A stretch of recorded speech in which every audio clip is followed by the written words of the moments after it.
सुटके आणि आशेच्या खिणाक मंत्री निळकंठ हळणकर हाणे कोलवाळे कोणीवाडा हांगा राविल्ल्या कांचन रमाकांत नाईक हांच्या नव्या घराची बुन्याद घाली। तांकां स्ट्रीट प्रोव्हिडंट ट्रस्ट हांच्यांनी मदत केली। संस्थापक डोनाल्ड फर्नांडिस आणि थळाव्या लोकांची हाजिरी आशिल्ली। वर्सां वाट पळोवन कांचनाचो सुरक्षीत घराकडेन वचपाचो प्रवास निमाणो सुरू जालो। Build a house for Kanchan Naik आमकां एक ऑपॉर्च्युनिटी मेळ्ळी की आमी कितें करूंक शकता आणि निळकंठ बाब हा मिनिस्टर ताणें आमकां सांगला की सपोर्ट करतलो, लॉजिस्टिकल सपोर्ट, टेक्निकल सपोर्ट कितें आसा कित्याक आमी दोगां तिनांकन हांगा येवंक शकना।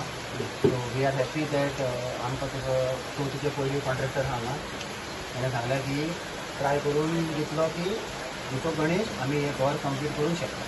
So thank you everybody for coming here. We thank the minister, thank the contractor, thank Ramesh Bab, all the villagers, panchayat members, our manager, Sapnesh Salgaonkar. तुम्ही पळयतात गोंयकारपण, गोंयकारांचो गोंयकारा खातीर।